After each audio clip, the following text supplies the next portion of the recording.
دي بالنسبه لي كانت اكبر ويك اب كول في حياتي يعني. فكانت المرحله دي it's all about healing myself from within inside out. جيت في وسط الكلاس قعدت على الارض وأيم shaking يعني مش فاهمه في ايه. انت مسؤوله عن نفسك اكن عندك عيل. ما هو انا بحبه ما يمنعش مش هقول له ايه الصح والغلط، ما هو ده لمصلحته. بس حته بقى ان احنا اكشلي يبقى عندنا الوعي ازاي نتعامل مع مشاعرنا، ازاي نفهم مخنا. اسمحي لنفسك تحسي بمشاعرك، بطلي تلغيها، بطلي تحكمي عليها. حاولي تفهمي ايه الحاجات اللي انت بتعاني معاها. مش لازم حتى دلوقتي تاخدي اي خطوات، بس اسمعيها من غير حكم. دايما دور على كوتش او منتور يساعدك لو تقدر. معايا النهارده حد سوبر اكسايتنج وبتتكلم بطريقه مختلفه وليها منظور مختلف في طريقتها وفي التعامل مع الناس بتوعها. انا مبسوط جدا يا لبنى اللي انت معايا النهارده على الابسود. اهلا يا كريم، انا كمان مبسوطه اني معاك. لبنى حماد اخصائيه نفسيه واخصائيه تغذيه وسيلف لاف كوتش، اول شخص يجمع بين ماجستير في علم النفس ودراسه التغذيه، وبتساعد السيدات تعالج الاسباب النفسيه لزياده الوزن وتصلح علاقتها بالاكل ونفسها وجسمها. عندها اكتر من 9 سنين خبره. بدات الرحله في عالم الصحه كمدربه فتنس سنه 2012. اخذت شهاده هيلث كوتشنج من اكبر مدارس في العالم وهي انتجريتيف نيوتريشن انستيتيوت سنه 2016، وحصلت على شهاده التغذيه من بريسيجن نيوتريشن، وشهاده سيلف لاف اند بودي كونفيدنس كوتش من ميتا بارادايمز في بالي، وحصلت على ماجستير في علم النفس من جامعه ليفربول جون موريس في انجلترا. انا فعلا متحمس قوي للحلقه دي، وفعلا هتعلموا كتير قوي عن نفسكم في الحلقه دي، ومش هقول لكم غير حاجه واحده بس، ما تفوتوش الحلقه دي وليتس كيب جوينج. اهلا بيكي والبليجر از ماين، ومتحمس جدا ان احنا نسبند وقت مع بعض كده ونتكلم على روقان. عندي اسئله كتير ليكي، فهقعد اسالك عايزك تدينا من علمك ومن النولج بتاعتك على قد ما تقدري ان شاء الله. ففيل ات هوم زي ما بقول. قبل ما نبتدي دايما في سؤال بحب ابتدي منه، وهو معظم الناس لما بيخشوا في كارير معين او بيبقى عندهم شغف تجاه حاجه معينه بيبقى فيه قصه شخصيه وراها او بيرسونال ستوري. فسؤالي ليكي، هل في حاجه في حياتك ادت ان انت تاخدي الكارير ده ويبقى عندك باشن او شغف تجاه الحته دي؟ اول دخول ليا في العالم بتاع الهيلث عامه انا ابتديت از جروب فيتنس انستراكتور. ابتديت كمدربه فتنس I think من اول ما كنت في الجامعه. يعني قبل كده كان عندي a small personal story of ان انا I gained weight as a teenager وبعد كده خسيت. يعني بدايتي زي بدايه كل الناس في الانترست في حته الفيلد بتاع الهيلث، كانت انه ايه ده انا عايزه اخس زي كل الناس اللي بتبتدي تسال نفسها هخس ازاي. تخنت وكنت عايزه اخس. فاول حاجه حصلت ان انا ساعتها لفيت على دكاتره الدايت كلها، اللفه المشهوره.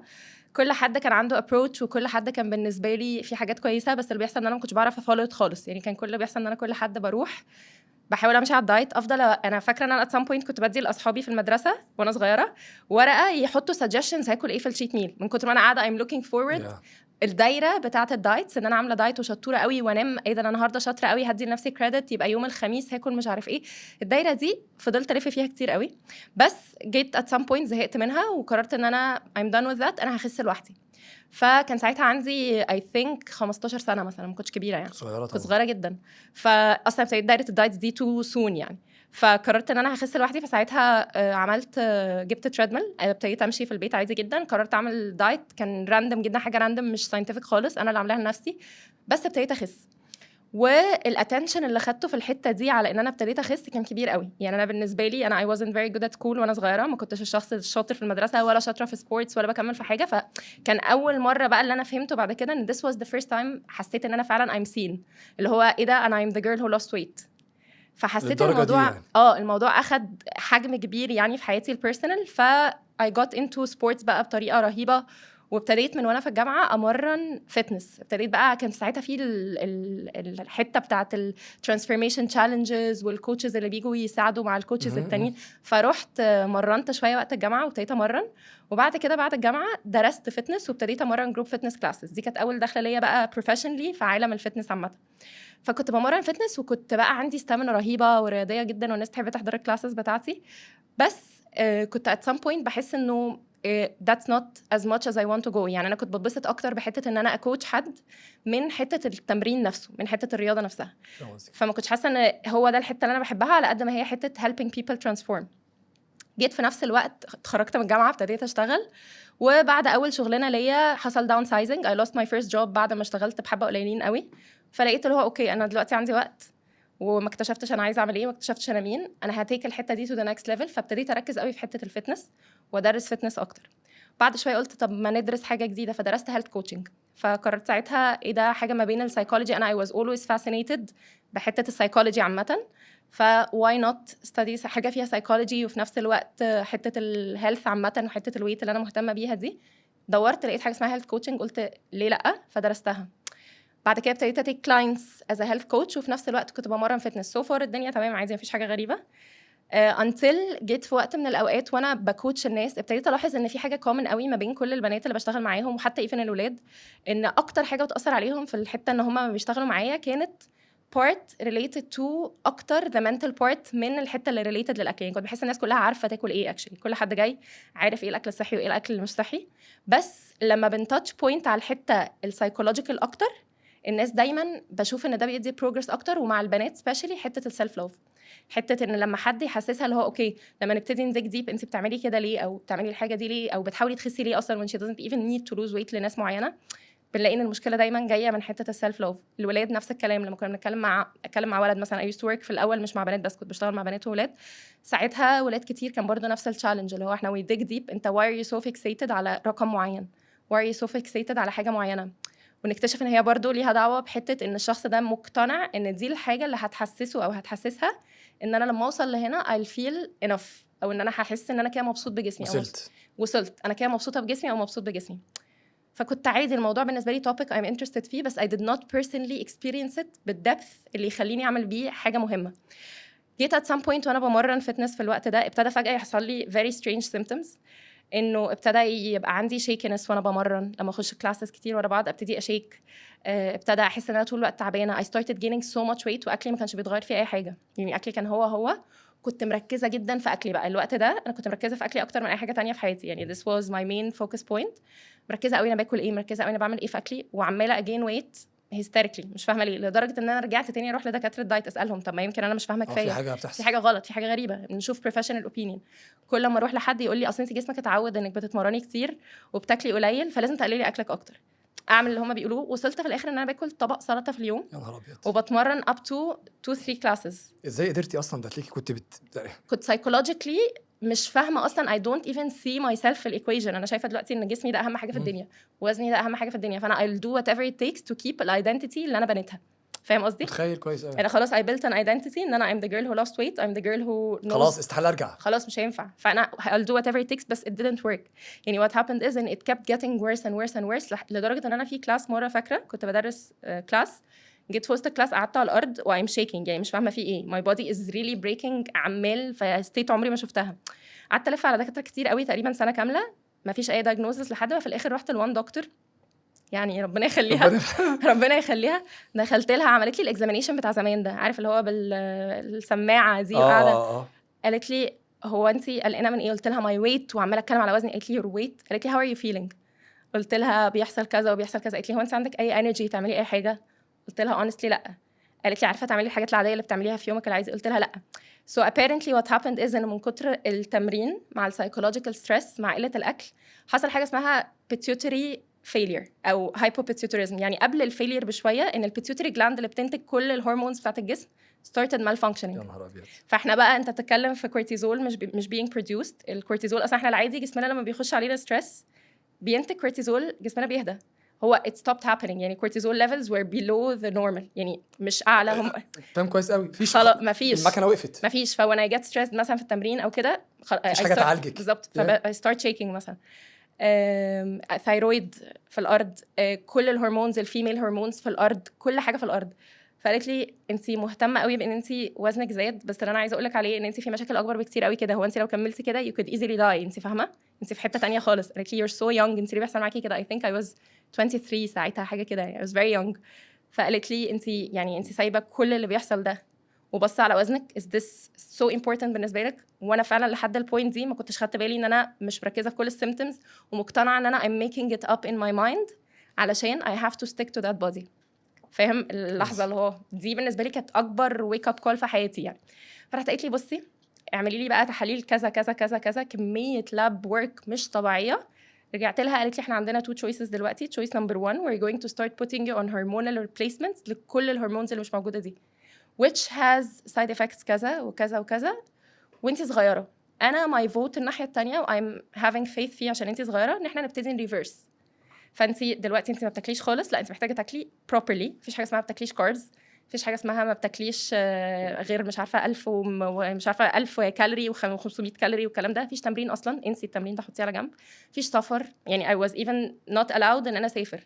مفيش مشي، ده ليفل رهيب. لا ليفل رهيب. آه. مفيش مشي، مفيش حركه، مفيش مش عارف ايه، مفيش حاجه اسمها، مفيش اي حاجه ممكن تحط على جسمك ستريس. لو مفيش حاجه اسمها تتفرجي على فيلم رعب، مفيش حاجه اسمها تتفرجي على حاجه اكشن. انت تقعدي تتفرجي كده على حاجه، دوري على عالم سمسم ولا فريندز نيوترال. and you need a lot of supplements and you need to sleep at least في اليوم مش عارفه 10 ساعات، يعني ارقام رهيبه. I was on so many supplements.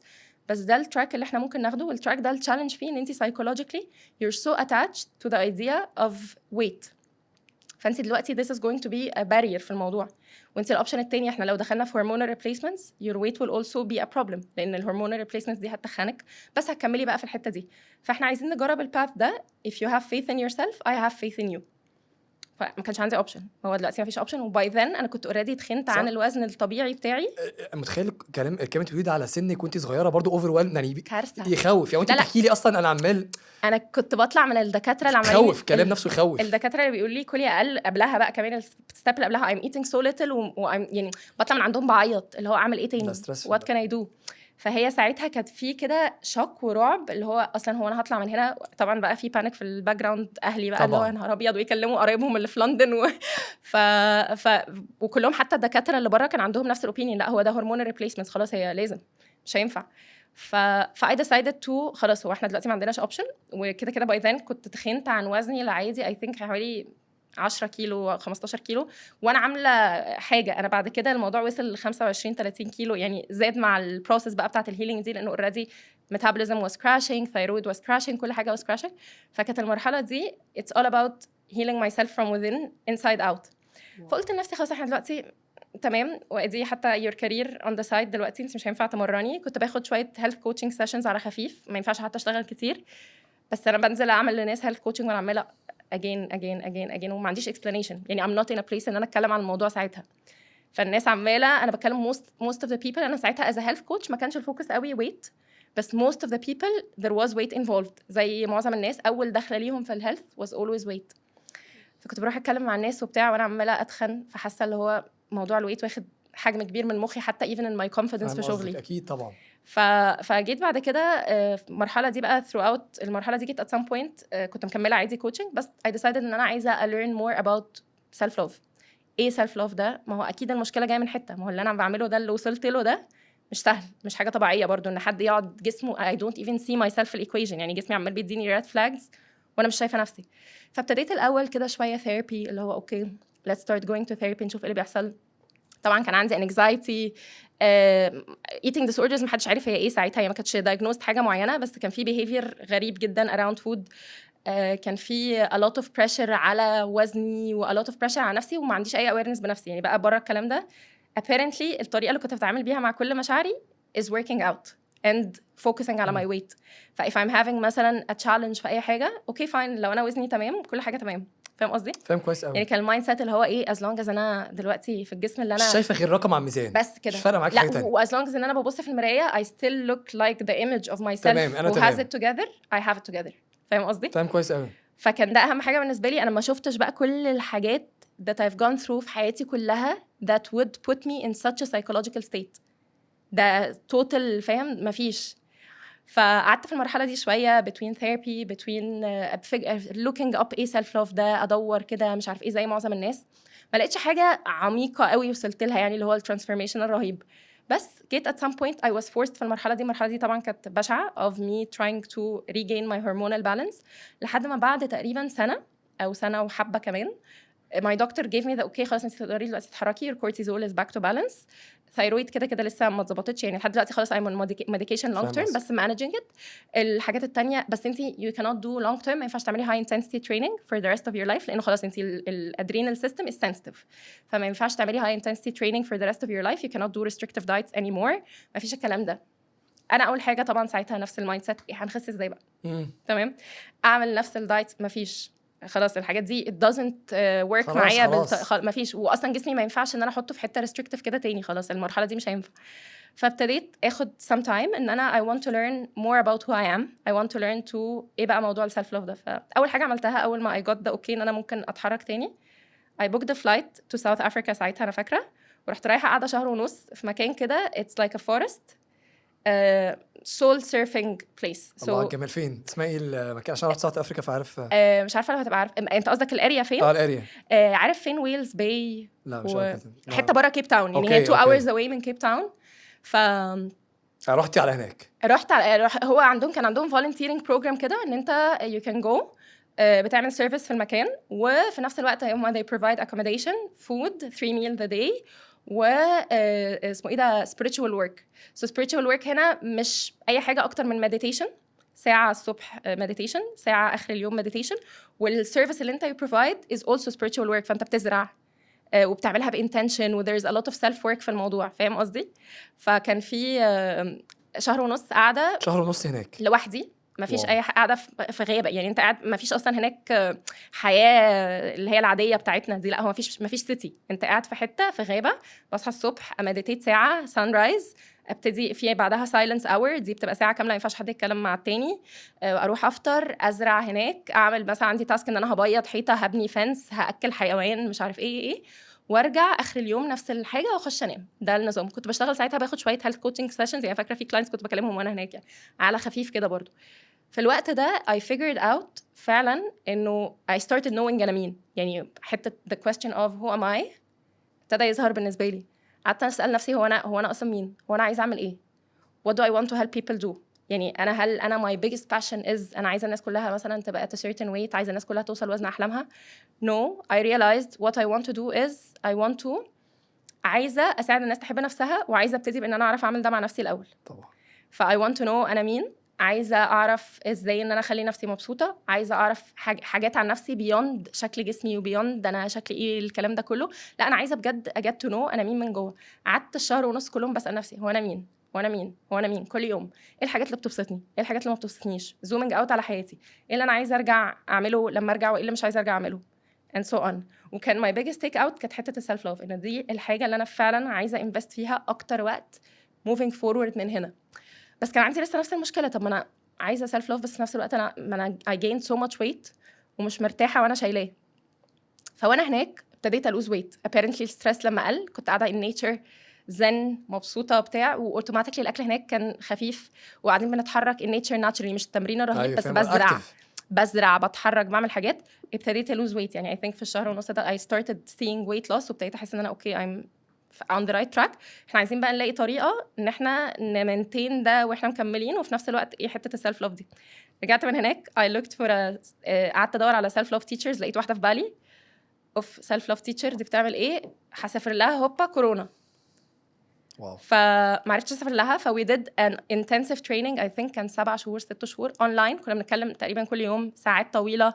we're working على my own self love بقى. عرفت ساعتها ايه هو السلف لوف ده بجد، بسيبك من الحاجات التشيزي اللي بنشوفها على اعلانات الكريم وحبي نفسك وبصي في المرايه. لا خالص مش كده، لا ده موضوع كبير. يعني عرفت انه زي علاقه في حياتك، انت literally علشان يبقى عندك علاقه مع اي حد، عشان تحب اي حد، first step you have to know this person on a deep level. انت عايز تعرف الشخص ده، مش عايز تعرف الشخص ده من بره كده، لا انت عايز تعرف الشخص ده مين، بيخاف من ايه الحاجات اللي بتبسطه، ايه الحاجات اللي بتزعله، ايه احلام الشخص ده لو هو مش خايف من حاجه، ايه احلامه، هو عايز يبقى ايه ولا عايز يعمل ايه في حياته.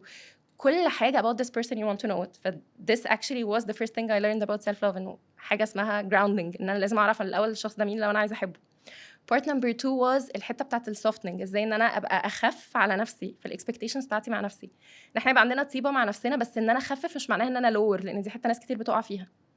ناس كتير بتبقى شايفه ان انا علشان ابقى بحب نفسي يبقى انا اعمل اللي انا عايزاه وقت ما انا عايزاه، بس actually ده مش الحقيقه خالص. هو الحقيقه ان انا عشان بحب نفسي يبقى انا مسؤوله عن نفسي، انا اكتر حد I'm responsible for making sure ان انا I'm protecting myself from harm، وان انا بمشي ورا الحاجات اللي بتخليني مبسوطه، وببني حياه فعلا align معايا، وفي نفس الوقت بعمل ده بطريقه فيها joy، مش بعمل ده بطريقه فيها عستفه. يعني مش بطريقه انه مثلا for example حد مثلا عايز عنده health goal معين، مش ان انا لازم الهيلث جول ده لو ما وصلتلوش الاسبوع اللي جاي يبقى انا كده فاشل، ولا مش بالطريقه دي خالص، بطريقه اوكي this will make me happy if I reach it الحاجه دي، وازاي اقدر اعملها بطريقه مش بتاذيني، وبطريقه فعلا بتبسطني، لان the goal في الاخر the most important success في الاخر ايه يعني. فاهم قصدي؟ 100% ان انا ابقى مبسوط، ان انا ابقى بعمل عايش حياه حاجه مبسوط وراضي عن نفسك وهو دنيا حلوه. بالظبط. فدي حته ابتديت اتعلم عنها اكتر، اللي اوكي انا محتاجه ابقى سوفتر على نفسي، انا محتاجه ابقى اهدى. تمام. جيت بعد كده ابتديت اتعلم اكتر عن السيلف توك، ازاي اغير السيلف توك بتاعي. كل ده انا كنت بدرسه ازاي تتكلمي مع نفسك. بالظبط، وبدرسه وبابلاي. يعني I was taking a teacher training، كنت بتعلم ازاي ان انا اقدر اكوتش الناس على ده وانا بعمل ده على نفسي الاول. تحفة. both in parallel. فاهم قصدي؟ ازاي ان انا اقدر اغير الطريقه اللي بتكلم بيها مع نفسي. السيلف توك بتاعي كان بشع، بولي، حاجه رهيبه، بتكلمي نفسك، بتبولي نفسك بطريقه عنيفه، بطريقه مش طبيعيه. يعني انا اصلا growing up ما كنتش عارفه انا شاطره في ايه، ما كنتش عارفه انا كويسه في ايه، بختار كل حاجه باي exclusion، وكل حاجه بغلط فيها بمسكها بطريقه عنيفه جدا، ان انت فاشله، لدرجه ان ساعتها جسمي كان بيبريك داون وانا عماله اقول لنفسي انت you're not doing enough. فاهم قصدي؟ مش طبيعي ازاي البني ادم في ايده يعني فعلا سيلف توك دي حاجه مرعبه. ولما تبص على السيلف لوف في نظره اعمق تحس هو ايه علاقته بالكريمات. ما هو موضوع كبير على فكره، ده موضوع احنا اولاد وبنات وناس كبيره وناس صغيره محتاجاه. فاهم قصدي؟ فحته اللي هو انت بتتكلمي مع نفسك ازاي اقدر ريفرس الصوت اللي جوايا ده، ازاي اقدر اغيره، ازاي اخليه اطيب، ازاي اخليه فعلا رياليستيك، ان هو فعلا it pushes me ان انا اعمل الحاجات اللي انا عايزاها من غير ما يبقى bring me down بكتر الطريقه التف بتاعته. فاهم قصدي؟ جيت بعد كده الستبس اللي بعدها بقى كانت اللي هو الحاجات اللي ليها دعوه اكتر ب relationships، الباوندريز اللي بنحطها مع الناس التانية، العلاقات اللي بنخش فيها عامله ازاي. do I choose relationships من مكان فيه honoring myself loving myself، ولا choose relationships من مكان فيه اصلا انا okay fine this person sees me فتمام just because this person sees me. فاهم قصدي؟ فكان فيها حتى even part الاكل ابتدت تظهر في part السيلف لوف، وانا بشتغل على learning بقى ازاي اساعد الناس في ده. ابتديت اتعلمه من حته مختلفه، من حته nourishment. يعني انا كاني بحب حد، if I have a son a daughter، بحب حد والحد ده انا مسؤوله عنه، هفكر هاكل الشخص ده ازاي. 100%. علشان كده هنا بتيجي في حته شويه في الموفمنت بتاعه البودي بوزيتيفيتي قوي، اللي هو احنا مش مهم خالص انا هاكل اللي انا عايزاه واحب نفسي either ways. لا، هو part of your self love is الاحترام اللي بدخله انت مسؤوله عن نفسك لجسمي. اكن عندك عيل، ما هو بالزبط. انا بحبه ما يمنعش مش هقول له ايه الصح والغلط، ما هو ده لمصلحته. بالظبط. فهي انا فاهم كويس انت عايزه توصلي معلومه ايه، ان هو مش معناها سيلف لاف يعني يلا افتح، لا، ما هو انا عشان بحب نفسي I will protect myself. فايه البالانس اللذيذ هسترايكه صح؟ انت قصدك تقولي كده صح؟ بالزبط. فهمتك صح. بالظبط. ان انا مهم قوي ان انا اغذي نفسي، ده كده مهم، بس وبارت من التغذيه على فكره البليجر، ان انا ابقى بنجوي الحاجه اللي باكلها، مش هستفى. بس another part is ان انا ابقى باكل وانا جعانه for start، مش باكل وخلاص. ان انا ابقى ببص في الكواليتي بتاعت اكلي، من الحاجه اللي بدخلها لجسمي دي عامله ازاي. ما انا ده it's like your home، فانا بحط جوايا حاجات كويسه ولا بحط جوايا اي زباله وخلاص، اللي هو اي حاجه موجوده. فاهم قصدي؟ so ابتدت البارتس to actually make sense. فاهم قصدي؟ for the first time انا بفكر في الاكل، بس مش بفكر في الاكل من برسبكتيف ان انا ويت لوس وخلاص، مع ان دي كانت حاجه لسه مهمه بالنسبه لي، بس من برسبكتيف انا دلوقتي انا بدخل جسمي ايه كواحده بتحب نفسها بتحترم نفسها. فاهم قصدي؟ فاهمه كويس قوي. دخلنا بقى بعد كده في الحاجات اللي ليها دعوه بسيلف كايند. المهم يعني ابتدى منظوري للسيلف لوف يتغير، انه اكشلي رحله اخرها بنوصل لبوينت ان انا عايشه حياه الايند معايا، لان انا مسؤوله عن نفسي، وان انا اي ديزيرف ان انا اعيش حياه انا الايند معاها. اختياراتي كلها لازم تبقى الايند مع اللي بيبسطني، مع وات ميك سنس ليا، مع الحاجات اللي فعلا بتعبر عني على حقيقتي، مش ان انا بحاول احط نفسي في برواز عشان الناس ترضى عنه. وفي نفس الوقت ان انا اكون فعلا الحاجات دي بعملها جينوينلي، مش عشان انا مكسله اشتغل على كذا فيبقى انا اقول ان انا عايزه عكسه. فاهم قصدي؟ فاهمك. فبعد المرحله دي in my journey ابتدت حاجات كتيره قوي تتغير، بس فضل برضو تشالنج انه اوكي انا ابتديت اتحسن قوي في حته السيلف لوف، ابتديت اتقبل جسمي اكتر بكتير، ويبقى عندي، لان انا اكشلي وقت ما كنت بمرن فتنس كانت البنات بالنسبه لها اوف انت ازاي عامله كده، وانا بجد ببص في المرايه انا شايفه في محتاجين نخس 10 كيلو، الحته دي مش عارف مالها والحته دي مش عارف مالها. at this point انا كنت ببص في المرايه انا I'm actually more satisfied عن ساعتها، مع ان كان لسه في يعني مثلا 15 كيلو زياده. فاهم قصدي؟ فكنت ببص في المرايه مرتاحه اكتر، بجيب لبس لايق عليا وبخرج وبعيش حياتي عادي، مش حابسه نفسي. انا ساعتها ما كنت بتخن كيلو بوقف حياتي. ابتدى الموضوع يتغير، بس في نفس الوقت كنت حاسه بتقل وانا بتحرك، كنت حاسه ان انا مش مبسوطه. فابتديت ادور على طريقه نميكس الحاجتين. so I studied more nutrition بعدها، وقررت ساعتها ان انا هعمل like a method لنفسي. الميثود دي تديني البالانس والفلكسبيليتي بتاعت ان انا I want to lose weight، مش هينفع نرجع نعمل حاجه restrictive، بس هنبص للموضوع من perspective holistic اكتر.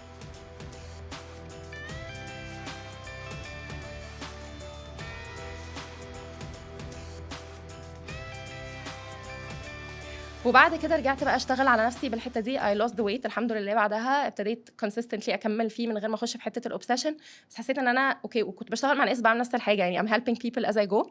بس حسيت ان انا حته السايكولوجي دي I'm so interested فيها، اللي هو لا I want more. يعني حته السايكولوجي انا بالنسبه لي خلاص نيوتريشن انا فاهمه قوي ايه اللي بيحصل، وبالنسبه لي for now الحته دي انا راضيه عنها، بس انا I want to understand how to help people اكتر في حته السايكولوجي بقى. فقررت ان انا I'll sign up for a master's degree في السايكولوجي، علم نفس. علم نفس، ماجستير، اللي هو انا هاخد الموضوع من اوله لاخره. طب انت برضه انت يعني استاذه. خدتها فاهم يعني خدتها، قلت لا انا هقضي وقت. كان الموضوع اللي هو انت عندك من 2 ل5 سنين، خدتها لا انا هعمل ماجستير علم نفس من اوله لاخره and that was it. كميه الحاجات الديب اللي ممكن تتفتح في علاقه البني ادم بنفسه بجسمه بالاكل، ايموشنال ايتنج، ان هو متاخد حته شالو شويه ان احنا بس الايموشنال ايتنج ده ايه اللي جواه، الشخص ده بياكل ليه مش بياكل ايه وبس. فاهم قصدي؟ احنا بنتكلم على when it comes to weight when it comes to علاقتنا بالاكل، هو احنا بناكل ليه. يعني reflecting على my journey I saw myself في مراحل باكل عشان مش عايزه احس بمشاعري، و I saw myself في مراحل ببعد عن الاكل عشان مش عايزه احس بمشاعري، وبتمرن عشان بس حته بقى ان احنا actually يبقى عندنا الوعي ازاي نتعامل مع مشاعرنا، ازاي نفهم مخنا، ازاي نفهم. فبقيت بانتجريت بقى كل الحاجات دي مع بعض في البرودكت، في البروجرامز، في اللي انت بتعمليه. الكوتشنج، في كل حاجه as much as I can، في كل حاجه كل حد بشتغل معاه بننتجريت الحاجات دي كلها مع بعض في نفس الوقت. لا بس دي جيرني مش سهله، يعني انت بتتكلمي عنها ما بكلمك بجد بحر. يعني اصلا ان انت تبقي هيلث كوتش دي حاجه يونيك مش حاجه كومن، وبعد كده تبقي تدرسي علم نفس وسيلف لاف. انا بالنسبه لي سيلف لاف الكلمه الشالو اللي هو صح. حب النفس. صح. لو سالتيني على اي حاجه سيلف لاف علميا لا مش هعرف ارد عليكي. صح. فاهم قصدي؟ فالنهارده انت في البيزنس بتاعك اللي هو فلورش اسمه فلورش with لبنى with your name. اوكي فلورش with لبنى. انت النهارده انا شايف انت ديديكيتد للستات. انت كاتبه ان انا أيوه. فاهم قصدي، ومرنتي اكتر من 5000 ست وبتاع. فسؤالي بقى ليكي أيوه. عشان افهم ايوه اشمعنى الستات حلو. يعني امين وانت بتتكلمي فاهم قصدي اللي هو ما هو الرجاله برضو بني ادمين صح. لا ف اشمعنى اخترتي فئه الستات؟ حلو very valid question على فكره. انا زي ما قلت لك انا في الاول كنت بشتغل مع بنات وبشتغل مع اولاد. اوكي. و some of my favorite clients were men اوكي. by the way.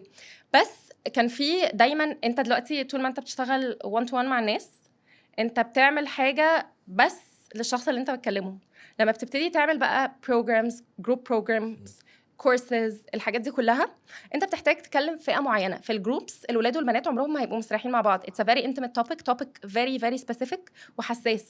جبنا ولد واحد، لو جبنا ولد واحد في ريتريتس يعني في مره في الريتريتس كذا انا بعمل ريتريتس كمان، فواحد من الريتريتس كان في مره معانا ولد من الاورجنايزرز فكر بس يخش السيشن، البنات كلها قولي له يطلع مش عارف تفتح. ده مش هيعرف يتكلم هنا وده مش هيعرف يتكلم هنا. طب احنا هنحتاج نختار واحد من الاثنين. انا حاسه ان انا عارفه اساعد مين اكتر ومين مهتم بده دلوقتي اكتر. البنات. فاهم قصدي؟ الولاد في منهم ناس كتير كانت بتيجي اكشلي عايزين النوع ده من المساعده. يوجوالي كانوا بيبقوا كوتشز عندهم باك جراوند في حته الكوتشنج، فاهمين ده ايه، فاهمين الكونكشن ما بين المشاعر والاكل والحاجات دي وعايزين مساعده فيها كليرلي. فكيسز سبيسيفيك قوي. بس معظم الولاد انت هتحتاج اديوكيشن كتير قوي عشان توصلهم الحته دي. ومنهم كتير بيبقوا مستريحين اكتر ان الحاجات اللي ليها دعوه بجسمهم يتكلموا فيها مع ولد. فاكشلي دي انفيتيشن في المجال ان احنا محتاجين ولد يساعد معانا. بس حسيت ان انا ما بين الاثنين لو هختار حاجه حاسه ان انا لا البنات محتاجاني اكتر ومرتاحه معايا اكتر. طبعا هسألك سؤال وقولي لي هل انا بقوله ده علميا ميك سنس ولا في الهكس؟ كلامك وانت بتتكلمي يعني في كلام كتير قوي اختي ومراتي وهم بيتكلموا فيه قدامي صدقيني عماله ريليت فيه، وهم كانوا بيقولوا لي ان حته السيلف داوت واللي هم they're bullying themselves. يعني هم بيتكلموا انا مش قادر افهمه. خلي بالك يعني انا برضو شخصيتي مختلفه مش قادر اقتنع ان في كده ان ممكن يعني ان بيفكروا كده. كنت حتى اقول لهم بقول لاختي مثلا ومراتي انت فعلا بتفكري كده مع نفسك؟ انت فاكره بتعملي كده؟ فوانت بتتكلمي انا شايف حاجات ناس قريبه مني بيعملوا كده. هل دي ليها علاقه هم ولد او بنت؟ هل الولاد بطبيعه ربنا خلقتهم اسلس شويه او اسهل او less complicated او ولا مفيش حاجه اسمها كده؟ يعني هل قصدك على السيلف داوت؟ لا بحس هل البنات هسألك سؤال بالطريقه دي، هل البنات بتحمل نفسها اكتر من طاقتها او معقدين اكتر في حته السايكولوجي؟ فاهم قصدي؟ ولا مالهاش علاقه بالجندر؟ ايوه فاهمه قصدك. بص الاسباب مختلفه والروت كوز واحد. يعني الروت كوز بتاع السيلف داوت الكتير ان انا ابقى مش بعرف احس ان انا اللي بعمله كفايه او ان انا بشوف ليها علاقه بالكالتشر. هي ليها علاقه بالكالتشر. من عشان كده لسه هقول لك الاسباب واحده في ايه. لان انا مثلا شفت الولاد لما كنت بشتغل مع ولاد بيستراجل قوي في الحته دي في حته الفاينانسز. يعني الولاد بتربط قيمتها بطريقه مرعبه بهو بيعمل كام. صح. البنات بتربط قيمتها بطريقه مرعبه بهي شكلها ايه. والحتتين جايين من الثقافه. الثقافه بتقول عامه، ده مش على فكره مش في مصر بس، انا لا. بشتغل مع ناس في كل حته في العالم. الثقافه بتقول ان اهم حاجه في البنت شكلها وجسمها، اهم حاجه في الولد كاش. بالظبط. فدي الثقافات وده المجتمع ودي التربيه، كل حاجات بقى بتبايل اب، فاهم قصدي؟ 100%. لكن الروت كوز ايه في الاخر؟ ما هو هنا سيلف لوف وهنا سيلف لوف. على فكره هو في الاخر احساس الانسان ان هو كفايه، بصرف النظر انا بعمل كام، بصرف النظر انا وزني ايه، بصرف النظر انا شكلي ايه. فالبنات بتحمل نفسها اكتر من طاقتها في حاجات انا بشوف ان هي ريليتد من المتوقع منها، والولاد بيحملوا نفسهم اكتر من طاقتهم في الحاجات المتوقع منها as well. 100%. لبنى انا عايز اتكلم حته السيلف لاف شويه معلش، قولي. عشان انا بالنسبه لي التوبيك ده جديد، او لا اديني حاجات سوليد امسكها اودي بيها الناس. مينينج حلو. النهارده لو حد بيسمعنا وحد يعني وانت بتتكلمي حاسس ايوه ايوه ايوه ايوه للست اللي بتسمعنا، خلينا نتكلم للستات سبيسيفيكلي في السؤال ده. هو انا عارف هو هيبقى للرجاله كمان، بس بتكلم ستات عشان يوصل يعني. لو عايزه تقولي لاي ست او بنت بتسمعنا تديها من خبرتك تip ليه علاقه بالسيلف لاف، ايه الخطوات اللي تبتدي تعملها عشان تحسن الحته دي فيها، فبالتالي كل حاجه تانية تتحسن؟ ادينا كده شويه سوليد كونكريت حاجات نمسكها، تبس يمشوا عليها.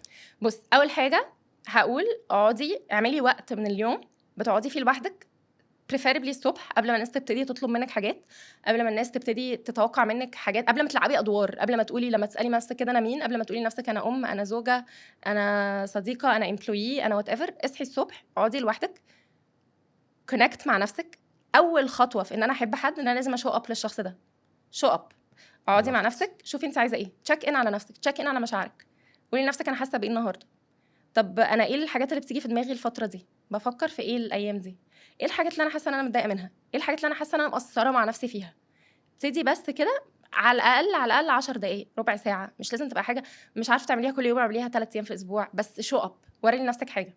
ده اول ستيب. في الوقت ده هتبتدي تتعرفي على نفسك اكتر، هتبتدي تسمعي مشاعرك، هتبتدي تسمعي افكارك، هتبتدي تسمعي انت مين ونفسك في ايه، واسمحي لنفسك انك يبقى نفسك في حاجات عادي. امهات كتير جدا وبنات كتير جدا بتبقى حاسه انها حاجه سيلفش اما مثلا تبقى عايزه مثلا تسافر لوحدها، او تبقى عايزه مثلا ساعه في اليوم لنفسها، تحس ان انا كده انانيه وسايبه عيالي او سايبه بالظبط انا كده مقصره. اسمحي لنفسك بشويه حاجات، اعرفي نفسك فيهم، ووري نفسك انك مهمه. انا ما ينفعش احب حد وانا مش شايفاه. ابتدي see yourself، ده اول حاجه. تاني حاجه، ابتدي اعملي على الاقل one act of kindness لنفسك في اليوم. one act of kindness دي ممكن تكون ان انا سمحت لنفسي اعيط عادي. يعني واحده صاحبتي بحبها جت تعيط، مش هقول لها اسكتي وكلي، يعني مش هديلها كيك كلي، لا هي عايزاني دلوقتي اطبطب عليها واسمعها. يعني listen to yourself. يعني حاولي تسيبي لنفسك المساحه انك اتليست تحسي بمشاعرك. مشاعرنا دي بقى عامله زي كومبس، طول ما انا ماشيه وراها، طول ما انا عماله في دايركشن، في طريق انا ماشيه عليه، زي الجي بي اس. ما هي المشاعر دي هي اللي بتقولي على فكره انت زهقانه، انت محتاجه حاجه تنسباير. الزهق مش معناه ان انا وقتي فاضي، يعني ممكن حد يبقى وقته مليان جدا وزهقان. you need inspiration، في حاجه بتدوري عليها، محتاجه حاجه تديلك الهام. مثلا ممكن تلاقي نفسها for example في الوقت ده اكتشفت ان هي angry. طب انا angry ليه؟ angry عشان حاسه ان انا ما عنديش وقت لنفسي، angry عشان حاسه ان انا مش موجود، حاسه ان الناس كلها بتطلب مني ومحدش بيعمل. اسمعي مشاعرك. مشاعرك هتبقى اول ستيب في ان انت 1 تقعدي مع نفسك، 2 تسمعي مشاعرك، فتبتدي تعرفي انت مين وعايزه ايه. حلو. ستيب نمبر 3 بقى، اعملي act upon it one thing at a time، حاجه واحده at a time. يعني حاجه واحده يعني ايه؟ يعني مثلا لقيتي ان انت في مليون الف مشكله اكتشفتيها في حياتك، مش هنصلحهم كلهم في نفس الوقت، بس اختاري الحاجه اللي مسببه لك دلوقتي 80% من البين اللي انت حاسه بيه او الستراجلينج اللي انت حاسه بيه دلوقتي، اعملي فيها one action step. ال 80% دي ممكن تكون جايه مثلا من انا اكتشفت مثلا ان هي مش مهتمه خالص باكلها، قومي اعملي لنفسك اكل. يعني غيري اكل البيت كله انه يماتش في اكلك، انك تبقي تقدري تاكلي. اعملي لنفسك حاجه، ما تقعديش تعملي كل حد حاجه لو انت حاسه ان ده بيردن. اعملي لنفسك حاجه انت كمان تقدري تاكليها. ادي لنفسك ساعه في الاسبوع، ادي لنفسك وقت ان انت تعملي حاجه نفسك تعمليها بقالك كتير. خدي يوم اوف من الشغل، كل دي اكشنز اعملي فيه حاجه انت عايز تعمليها. حلم معين عندك، حاجه عايز تتعلميها ما تعلمتيهاش، خدي وان اكشن اعمليه لنفسك. السيلف توك بتاعك، تشيك ان.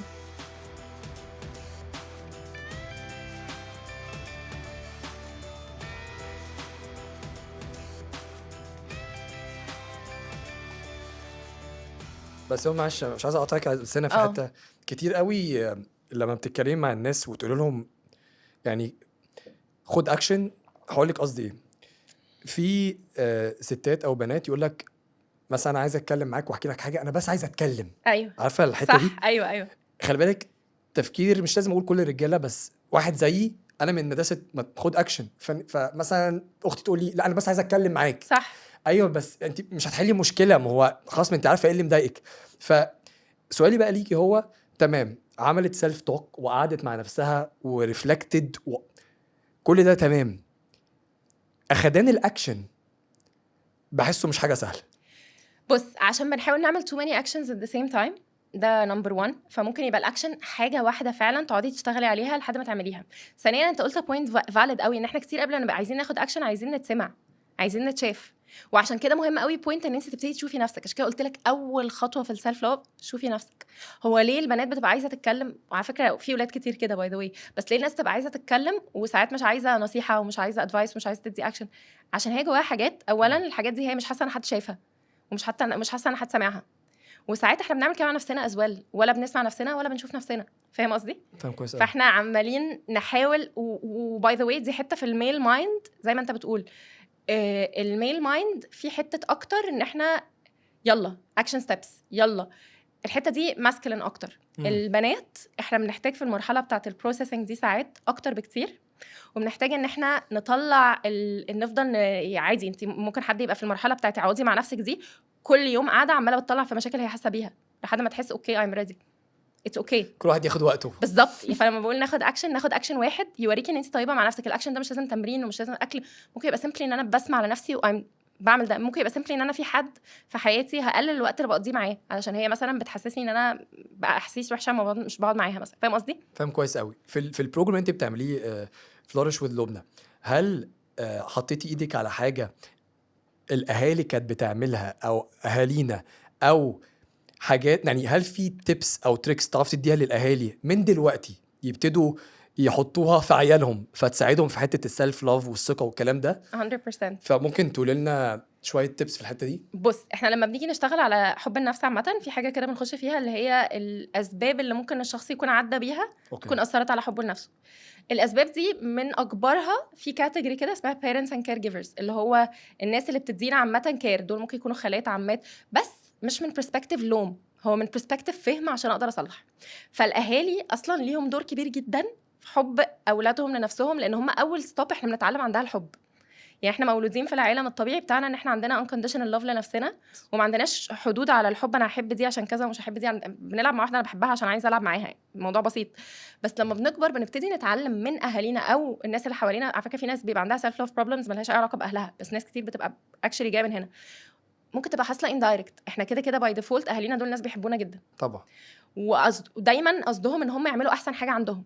وعلشان كده الغلطه بتيجي من ان الشخص ما حبش نفسه unconditionally، فده طلع في الحب اللي هو بيديه. فاهم لا قصدي؟ اشرحي لي اكتر. لا اوكي. دلوقتي لو انا مثلا لبنى، انا مثلا كان عندي مشكله كبيره في علاقتي بجسمي. حلو. الحاجه دي انا ما صلحتهاش، فانا فضلت رابطه السيلف وورث بتاعي بوزني بجسمي. خلفت بنت، هعمل ايه؟ هتباصي الحته دي ليها. بالظبط. انت دلوقتي اهم حاجه فيكي كل ما اشوفها بتاكل. انت بتاكلي؟ هو انت بتاكلي ليه؟ انت هتتخني. على فكره خدي بالك، انت ما ينفعش تتخني. انت عارفه لو تخنتي ما حدش دي هيحبك. كارثه، اكنك بتورثيها. بالظبط. حته النوع الحب اللي انا بديه as a parent هو اللي بيرفلكت لابني او بنتي انا ايه الشروط اللي محطوطه عشان ابقى استاهل اتحب. مش شرط تبقى communicated directly، هي ممكن simply تبقى واحده دخلت لقيت مامتها اتولدت لقيت مامتها طول النهار بتعلق على جسمها هي. تمام. دول بني ادمين هيغلطوا، ما ينفعش ان احنا نقعد نلومهم على كل حاجه في الحياه ان هي عشان هي علقت على جسمها فدي كده هي السبب. نو اتس نوت لايك ذات. بس لو احنا دلوقتي بنسمع وانا ببني وعي وعايزه تب فعلا ان انا ابتدي ابني وعي، ابقى عارفه رقم 1 انه اصلا جزء من النوع ان حب اولادي لنفسهم ان انا احسسهم ان هم سيف زي ما هم. ما بقاش طول الوقت حتى تركيزي ان انا اغير فيهم حاجه. حتى لو انا عندي مثلا حاجه عايزاهم يشتغلوا عليها او حاجه عايزاهم يحسنوها، ان الحاجه دي ما توصلش بطريقه انه الحاجه دي من غيرها انت في شرط. انت لو ما جبتش ايه انا مش هقبلك او مش هحبك. لا، احنا بالعكس، انت لو جبت درجه طب خلاص دي is this your best، دي احسن حاجه عند الشخص. هل هو كان مثلا مؤثر في مذاكرته بتاع اقدر اشجعه انه يعمل احسن، بس ما يحسوش ان في شروط. الاهالي اللي عندهم مشاكل ان اما اولادهم مثلا ما بيلعبوش رياضه، في ولاد طبيعتها كده، ده واحد. او اللي ولادهم مثلا هقول مثلا مش بياكلوا بطريقه صحيه وكده، فهم من خوفهم عليهم عايزين يحطوهم في الطريق الصح او عايزين فاهمه انت النهارده كواحده دارسه الكلام ده بتقول الاهالي دي تتعامل ازاي مع الولاد دي؟ بص انا جنرالي مش بشتغل على حته الاطفال أوكي، عامه، يعني ما أوكي. بشتغلش مع السن الصغير، ولا في ناس سبيشالايزد في حته الاطفال اكتر وفي حته التعامل مع الاهالي في الاطفال اكتر. بس what I would personally say as a tip in general انه ما تربطوهاش بوزن، كده كده ما نحطهاش مربوطه بوزن، نربطها بحاجه الشخص ده عايز يعملها. يعني لو طفل مثلا في رياضه مش بيحبها ندور على رياضه بيحبها as much as possible. لو الطفل ده عنده مثلا اكل معين، الاكل ده اصلا غالبا في برضو نقطه مهمه ان الاطفال ما عندهمش الجزء في المخ اللي بيبقى مسؤول عن الاراده، مش بيبقى ديفلوبد في الاطفال اصلا هو بيبتدي يديفلوب واحنا اكبر. تمام. فانا ما ينفعش اجيب لطفل في البيت كاندي وشوكولاته واكل واحطه قدامه اقول له بس انت ما ينفعش تاكل من ده عشان انت اتخن من اخوك. لازم الاكل اللي افيلبل، الكالتشر نفسها، الثقافه، الاكل اللي افيلبل في البيت عامه يبقى كلنا ينفع ناكل منه. حته الكميات يعني لو هو بياكل اكل صحي او هي بتاكل اكل صحي وهم بيكبروا، احنا مش هينفع ان احنا نقول لها اصل انت كده المفروض تكوني شبعتي، ما هي جسمها انا مش فاهماه. فاز لونج از ان هي بتاكل كواليتي اكل كويسه، از لونج از ان احنا دخلنا الحركه. طب احنا الحركه هندخلها ازاي؟ نفضل ندور لحد ما نلاقي رياضه هم مبسوطين فيها، ولو لقينا ما لقيناش رياضه احنا هم مبسوطين فيها دلوقتي، ده مش معناه ان هم يقعدوا في البيت وما يتمرنوش، لان ده مش صح. بس ساعتها نربط لهم الرياضه بفاليو تانية، مثلا مجتمع فور اكزامبل، ان انا هاجي معاك واشجعك فانت هتبقى مبسوط ان انا موجوده. بعد ما تروح التمرين هتلعب مع اصحابك، فيبقى في حتى لو هي حاجه مش بالنسبه له مش مبسوط بيها، لان هو مش في مكان انه يعمل قرارات الصح والغلط وانا اللي دوري ابقى مسؤوله عنه، ان انا ما اعملهاش بطريقه فيها تكرهه في نفسه. ما اقولوش ان انت بتروح تعمل الرياضه اللي انت مثلا دلوقتي مش حاببها عشان انت تخين او انت تخنتي او عشان لو ما عملتيهاش هتتخني. لا، انا اقول له ان فور اكزامبل الرياضه دي انت ممكن تعرف منها ناس، على فكره الرياضه دي هتعلمك كذا. اللي هو دايما اللي يخوف ده بالظبط. ده اللي انت عايز تقوليه، ان هو ما تخوفش البني ادم، اللي هو يا كده يا كده. صح. دي اكتر حاجه غلط ممكن تكون تعملها. بالظبط.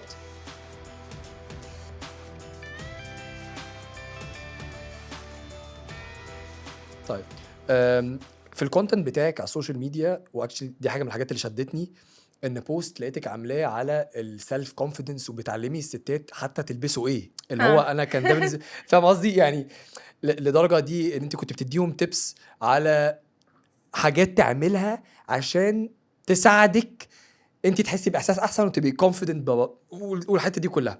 فانت في البروجرام بتاعك، لو انا دلوقتي اكني دخلت البروجرام بتاعك، انت بتاخدي الكلاينتس بتوعك في الجيرني دي كلها؟ يعني احكي لي كده، انا النهارده لو دخلت عملت معاكي بروجرام واحده ست، هعدي ايه الليفلز، ايه الجيرني؟ بص البروجرامز مختلفين شويه في كل عمق في كل بروجرام. يعني احنا عندنا بروجرام بس اتس اباوت ان احنا نون ريستريكتيف ويت لوس، ان انا اخس، افهم الطرق اللي اقدر اخس بيها من غير ما اعمل حاجه فيها حرمان، وابتدي افهم اشارات الجوع والشبع، ابتدي ده ليفل. في ليفلز بقى اعمق او مور ادفانس، دي بس مش عايز اقطعك هنا، انا عشان تعرفي انا محتاج اني ليفل، بتعملي لي ايه، كونسلتيشن ولا؟ لا بص على حسب، في تو استراتيجيز اجين، في استراتيجي كونسلتيشن دي بنعملها في البروجرامز الادفانس. البروجرام اللي هو ده ستريت فورورد، يعني انا دلوقتي داخله واحده عايزه اخس من غير حرمان، تمام من هنا، فاهم قصدي، دي سهله. لكن في البروجرامز بقى الاعمق، يعني عندي بروجرام مثلا 6 شهور، ده بقى اللي بقول زي ما انت بتقول كده، بناخد الجيرني من اولها لاخرها، هو 6 مانث، فاحنا قاعدين مع بعض 6 شهور من الاول. ده بقى لازم يبقى فيه الاول كول، نعرف الاول انت محتاجه ايه، نتاكد الاول ان انت ان ذا رايت تراك. البروجرام ده مثلا معايا فيه دكتوره نساء، دكتوره نساء وهرمونز، بتشتغل على الحته الهرمونال، لو حد عنده هرمونال بروبلم بيبقى بالشخص معاه كل يوم سبورت، وفي فالجيرني دي بناخدها بقى بالتمعن لتري زي ما انت بتقول كده، من اولها لاخرها، من اول علاقتك بالاكل، علاقتك بنفسك، علاقتك بجسمك، علاقتك بلبسك، علاقتك بعلاقاتك اللي بره، الحاجات اللي مأثره على وزنك دي من الشايلد هود بتاعتك ولا من وانت بتكبري، ايه اللي حصل اثر اصلا على علاقتك بالاكل and so on. فاهم قصدي؟ لان مش كل الناس محتاجه الدبث ده. في ناس مجرد انا زهقت من الدايت وعايزه الترناتيف ميثود، مش هدخلهم بقى يلا 6 شهور وشغل، عادي على حسب اللي الشخص محتاجه، حسب هو فين، على حسب الشخص فين. بس على حته مثلا اللبس والشوبينج والحاجات دي من قواعد على فكره البادي كونفيدنس. والبادي كونفيدنس مختلف شويه عن مدرسه البادي بوزيتيفيتي. بادي بوزيتيفيتي از اباوت ان انا مبسوطه بجسمي ومبسوطه بشكلي وايا كان شكله ايه. بادي كونفيدنس معناه ان انا لا، انا مسؤوله عن جسمي، وجسمي مختلف عن جسم الناس التانية، والهدف ان انا ابقى مرتاحه في جسمي وشو اب في جسمي، حتى لو انا في وقت من الاوقات بحسن حاجه او بغير حاجه ممكن تكون مؤثره عليا بسبب حاجات انا مريت فيها زودت وزني. فمثلا اللبس، انا زمان مثلا كان عندي ازمه رهيبه مع جسمي ايام البنطلونات السكيني، يا نهار ابيض. كان بالنسبه لي المرحله اللي اكتشفت فيها كنت نهار ايه ده انا لازم اخس عشان لابسه بنطلون سكيني. المرحله اللي اكتشفت فيها ان انا ماي بادي شيب ممكن ما يبقاش حلو عليه البنطلونات سكيني، بس في حاجات تانية حلوه. الليبريشن الرهيب طبعا. ان احنا طول عمرنا بنفكر ان انا دور جسمي يخش في اللبس، مش ان اللبس ده حاجه بتتعمل على جسمي على حسب شكل جسمي. فهي دي بقى الحته اللي ليها دعوه بالشوبينج والكونفيدنس، ازاي ان انا اصلا طريقه تفكيري تتغير ايا كان انا بشتغل على ان انا انزل وزني او بشتغل على ان انا دلوقتي وزني مبسوطه بيه، ان انا يبقى المايند سيت بتاعي ان اللبس هو اللي بيخش في جسمي، مش جسمي اللي بيخش في مش اللبس. العكس. بالظبط. اللبس معمول عشان يفت جسمك. كلامك يعني ميك سنس ومنطقي جدا، بس انا متاكد في التنفيذ مش سهل. يعني اصل يعني فاهم قصدي، في التنفيذ مش سهل خالص، وانا بسمعك في حاجه بس لا صعبه يعني عشان الدنيا. كده البروجرامز اللي بنشتغل فيها على مثلا حاجه زي سيلف لاف بتبقى طويله. طبعا هي متخيل. مش كده يلا سيلف لاف حبي نفسك، لا it's not how it works. لازم ما هو انا قبل ما اشتغل على بادي كونفيدنس لازم اشتغل على ان انا افصل قيمتي كانسانه عن جسمي، ان يعني دي حاجه ودي حاجه. فاهم قصدي؟ 100%. ما اجيش بقى لحد اوريدي بيستراجل دلوقتي ومش مبسوطه بوزنها وعندها عندها ايتنج بيهيفير غلط وايموشنال ايتنج، يلا تقبلي جسمك. لا مش هيحصل. ايه الحاجات اللي ليها علاقه بالايموشنال ايتنج؟ ايه التيبس اللي بتديها للناس عشان يبتدوا يفصلوا خالص ما بين ايموشنال ايتنج؟ ممكن تعرفوا اول حاجه، ممكن تعمل لنا تعريف ديفينيشن اوكي ايموشنال ايتنج بالعربي. اوكي، عايزك تديني الديفينيشن ده، وعايزك برضو تديني تيبس بتاعت لو حد عنده اللي انت هتحكيها ده ازاي يفصلهم عن بعض. اوكي طيب الاكل العاطفي او الايموشنال ايتنج هو ببساطه فكره ان انا باكل مش جعانه، انا باكل عشان في مشاعر انا حاسه بيها. تمام. انا ممكن يكون ما عنديش وعي بالمشاعر دي، يعني ناس كتير اصلا بتيجي هي بتبقى مثلا انا طول عمري بستراجل مع وزني والكلام ده كله، نكتشف ان السبب ان هي بتاكل لما بتكون زهقانه، بتاكل لما هي كوبينج ميكانيزم. فاهم قصدي؟ فانا حاسه بمشاعر، بدل ما انا ابص على المشاعر دي مش مريحه، يوجوالي بيجي على المشاعر مش مريحه. فانا عندي مشاعر مش مريحه، مشاعر مش مريحه دي زي وحده، زهق، غضب، احساس بالعجز، زعلانه. فابتدي ادور على طريقه ان انا اسحل نفسي كده زي ما بنقول وما احسش بالمشاعر دي، فاروح للاكل. فده اسمه ايموشنال ايتنج. تمام، اكل عاطفي. ايه بقى اول خطوات اخدها عشان ابتدي اعالج الايموشنال ايتنج؟ هفاجئك دلوقتي. اديني اول خطوه اخدها في ان انا اعالج الايموشنال ايتنج رقم 1 ان انا اعمل روتين في اكلي. اكشلي عشان كده حتتين بيخبطوا في بعض، يعني نو واي ان انا اعالج الايموشنال ايتنج. ليه بقى يا كريم؟ تخيل معايا دلوقتي، وده سيناريو بشوفه كتير قوي، واحده جايه اصل انا عندي ايموشنال ايتنج. ايوه طيب احكي لي، يلا نتكلم عن يومك. انا بصحى الصبح اكل، اسكيب الفطار، انزل مش عارف ايه، اروح الشغل، اكل بسكوته، اشرب كوبايه القهوه، ارجع اكل كل حاجه قدامي. لا انت ما عندكيش ايموشنال ايتنج، انت جعانه. انت ما اكلتيش اليوم كله، فانت ما عندكيش اي روتين. فاول خطوه دايما بعملها في الايموشنال ايتنج هنستبلش الاول روتين، اتاكد ان احنا شلنا الجوع اللي هو السبب الاساسي اللي بيخلينا ناكل. فنشوف بقى وانتي شبعانه واكلك متظبط وعامل لك بالانس للبلاد شوجر بتاعك، موازن السكر في الدم بتاعك ومشبعك، تعالي بقى نبص مع بعض كده انت بتاكلي ليه بعد ما شلنا المشكله الاساسيه. فاهم قصدي؟ فاهم كويس قوي. فانت بقيتي شبعانه دلوقتي، جاهزه. طيب قولي لي بقى، اكتبي لي كده ولا قولي لي انت ايه اللي حصل، امتى كلتي وانت عارفه دلوقتي انك شبعانه؟ الساعه كذا، يوم كذا كذا. ايه اللي حصل اليوم ده؟ كنت حاسه بايه؟ ما طبعا في الاول الناس ما بتقعدش مع مشاعرها ولا عارفه ولا اي حاجه، هي راحت اكلت. طب يلا بعد الاكل، بعد ما اكلتي اقعدي كده مع نفسك، حاسه بايه دلوقتي؟ طب يلا نجرب تاني، كنت حاسه بايه في اليوم ده؟ يلا ناخد اليوم من اوله لحد ما نكتشف الايموشن ده كان ايه وانت ليه هربانه منه. تحاولي تعملي ايه؟ ليه الايموشن ده خايفه منه كده؟ خايفه ايه اللي يحصل لو حسيتي بيه؟ وانس ان احنا ابتدينا نشيل الجوع وابتدينا نتراك مشاعرنا من غير حكم، فضول. يعني انا عايزه فضول مش عايزه حكم. فضول يعني ايه ده انا النهارده اكلت وانا مش جعانه، ايه اللي حصل؟ لو دخلنا بقى في حته انا النهارده اكلت وانا مش جعانه، انا فاشله، انا كذا، انا خلاص وي لوست تراك، دخلنا في شعور واحد اللي هو شيم، اللي هو اصلا ملوش مكان في الاكل. فاهم قصدي؟ فاهم كويس قوي. يعني شعور الشيم ده مش حاجه اصلا مش موجوده في الاكل، مش طبيعي يس. فاحنا سرحنا ورحنا ناحيه الشيم ودخلنا في اكل اكتر عشان الشيم، وانا عندي ايموشنال ايتنج، دخلنا في دايره الشيم ومش هنعرف نخرج منها. لازم نعمل باوز ويفضل يبقى عندنا فضول من غير حكم لغايه ما نفهم ايه المشاعر دي. تعالي بقى نتكلم في المشاعر دي اللي انت خايفه منها تعالي بقى الحته دي بالظبط. تقعدي تسالي لحد ما تخشي في الروت كوز، تفضلي تنخوري لحد. ومش عايزه اقول لك يا كريم كميه القصص اللي بتطلع من الحته دي، بتخشي في حته وتطلع حته يا ثانيه نهار خالص. ابيض. تخيل بقول لك ايه، انا كان عندي كلاينت ده ايام ما كنت لسه باخد ميل كلاينتس، كان عندي كلاينت ما كانش ولد صغير، كان ولد كبير ماشي تمام تمام تمام تمام. كل مره يجي في وقت كده في اليوم هابي ميل كويشن مارك، هابي ميل. قعدنا ندور في موضوع الهابي ميل ده لحد ما اكتشفنا ان الهابي ميل بالنسبه له مربوطه بالسيفتي والاحساس بالامان، وان هو ما بيبقى ستريسد اما بيحصل مشكله اما بيحصل حاجه، هو بيجي في دماغه اول حاجه الهابي ميل دي مربوطه بايه؟ بمامتي وبابايا قاعدين مع بعض وانا قاعد بلعب جوه في ماكدونالدز وقاعد حياتي ما فيهاش مشاكل. يا لهوي. فانت فاهم اللوب اللي بيحصل، كميه القصص اللي بتطلع من الحته دي، كميه البنات حتى اللي بشوفها تكتشف ان هي بجد very unfulfilled في شغلها، مش مبسوطه، هي قاعده مكمله في شغلانه وهي مش مبسوطه، كل يوم مش عايزه تروح، فتيجي في اخر اليوم بتعوض اللي متبقي في حياتها. كميه الامهات اللي بتبقى حاسه ان هي كل اللي محتاجاه سبورت، كل اللي محتاجاه حد يساعدها، كل اللي محتاجاه هي عماله بتاكل عشان مكسوفه تطلب المساعده او مفيش حد يساعدها او مفيش سبورت، هي كل اللي محتاجاه ليترلي انا محتاجه بريك، انا محتاجه محدش يطلب مني حاجه، انا محتاجه 10 دقايق. نبتدي نغير بقى. طب وانت انت يا لبنى بقى بتحطي ايدك على الحاجات دي وتبتدي تشتغلي معاهم على الحاجات البسيطه دي، واوتوماتيكي يلاقوا حياتهم بتتحسن.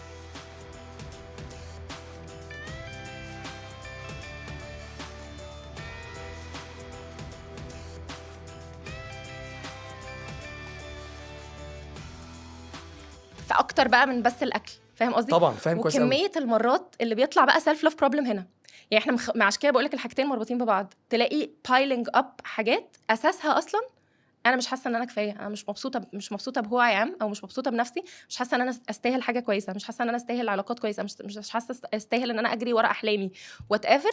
فانا بدفن ده في الاكل عشان انا حاسه ان انا ما استاهلش احسن من كده.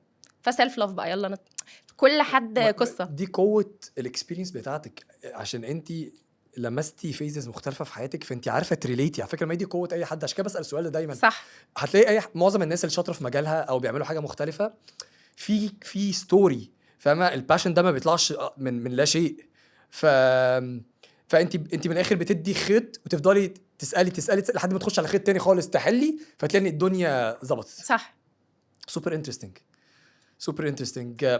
عامه انا اي انجويد قعدتي معاكي. انا بس عايز اطلب منك طلب دايما بحب اعمله، لو تدي من قلبك تيب للناس اللي بتسمعك، تيب او 2 أو 3 اللي انت عايزاه، بس من قلبك عشان نقفل الابيسود. حاجه هتكلم على الستات سبيسيفيكلي اللي بيسمعوكي، اللي حاسين ان هم لا الكلام ده اثر فيا، لا انا في الفيس دي انا عايزه مساعده، انا عايزه هيلب. اديهم تيب. انا عارف انت تديهم اوريدي حاجات يعملوها خطوات، بس اديهم نصيحه اخيره منك من القلب، حاجه يعملوها النهارده قبل بكره عشان تساعدهم يطلعوا من اللي هم فيه. في حته السيلف لاف ولا ايموشنال؟ في حته اللي انت عايزاه، بس مورا في حته السيلف لاف وحب. انا حاسس ان دي حته ديب قوي. حته السيلف لاف. اوكي. حاسه انه وان تيب ابتدي اعمليها النهارده اسمحي لنفسك تحسي بمشاعرك، بس بطلي تلغيها وبطلي تحكمي عليها. يعني بطلي تكنسلي مشاعرك انه اوكي احنا مش هنحس بالشعور ده عشان الشعور ده صعب. اسمعي الشعور ده ايه، حاولي تفهمي ايه الحاجات اللي انت بتعاني معاها، ومش لازم حتى دلوقتي تاخدي اي خطوات، بس اسمعيها من غير حكم. اسمحي لنفسك ان انت يبقى عندك مشاعر وتحسي بيها من غير حكم. شوفي بعد كده انت عايزه تعبري عليها ازاي. ممكن تكتبي، تطلعي نوت بوك واكتبي عن الاكسبيرينس او الحاجه اللي انت مريتي بيها، بس لازم مشاعرك تتشاف ولازم انت تتشافي. ممكن ترفعي السماعه تتكلمي مع حد، ممكن تتكلمي مع نفسك، ممكن تنزلي تتمشي وتفكري في المشاعر دي. ايا كانت الطريقه، حسي، بطلي هروب من نفسك.